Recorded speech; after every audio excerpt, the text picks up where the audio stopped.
1,305 people have served as United States senators in our history.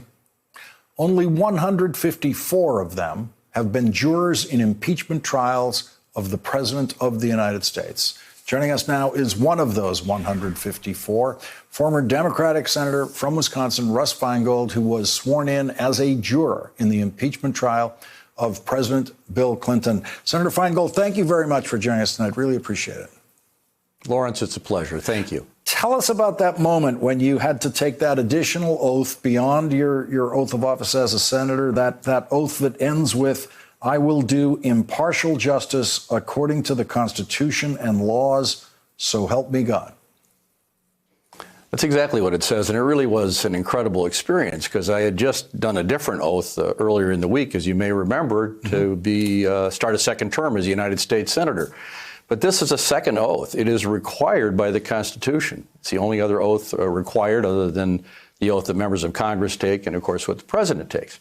And it's a different oath. We had a separate signing ceremony where we had to go up and each and sign the book and do this oath for impartial justice and, as you said, so help me God. So to me, it was a somber moment. In many ways, the facts were sort of absurd. The process was bizarre.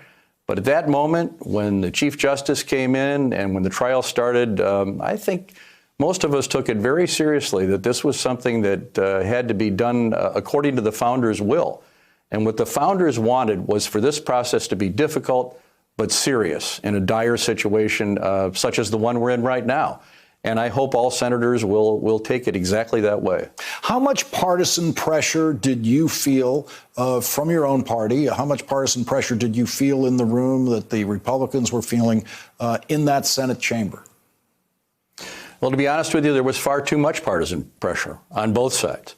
Even though senators were diligent and listened carefully to the information that was being presented on the floor of the Senate, in the caucuses that were held, there was tremendous pressure to just go along with the president or go against the president. And I thought that was, frankly, inappropriate. And I became the only Democratic senator to vote to actually hear the evidence, to actually see the depositions before I made a final decision about whether or not to convict the president. And I think that's exactly what should be done here. Both sides should realize that hearing the case, hearing the evidence is the only appropriate way to live up to the requirement that somebody does impartial justice. This is not a regular bill. This is not, what we used to see out there, vote-a-rama with all the different issues trying to score points.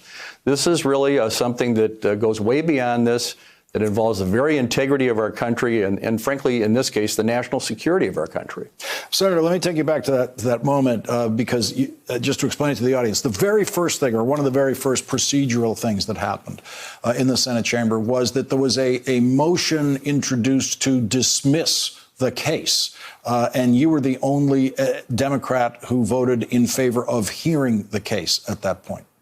That's right. There were actually 2 weeks of very interesting oral argument, introductory statements by the House managers, the Republicans coming in to prosecute the case against President Clinton, and then there was the defense for President Clinton.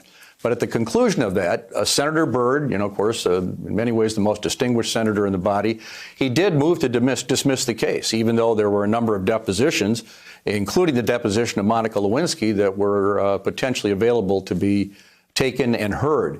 And I thought that we had to at least look at the information and look at the evidence. And, of course, the Republicans also wanted that. And so we did it. And I think in the end, it made the process better. I ultimately concluded that they had not met their burden to prove beyond a reasonable doubt that President Clinton had obstructed justice. And so I voted not to convict him. And I believe about 10 Republicans also did not vote to convict him. The process will be far better if we do that, and I think everybody should be on guard if Senator McConnell tries to quickly dismiss the case, maybe even earlier than was attempted in the Clinton case. The American people deserve a full trial if this occurs, and frankly, the founders of our country basically required that a trial be held and that a vote be held on whether the president should be convicted or not and removed from office. Yeah, that's a really important clarification about when the dismissal motion came. It came at the end of the presentation of the evidence in the case. As happens in a trial, it's all the evidence has gone in, and the defense counsel stands up and asks for a directed verdict, which is kind of the equivalent of what they're asking for here. Not on that first day, and that is a huge distinction that we have to watch in this next Senate trial. Former Senator Russ Feingold, thank you very much for joining us tonight, and please come back. Thanks for checking out our YouTube channel. Subscribe by clicking on the button below for more from The Last Word and the rest of MSNBC.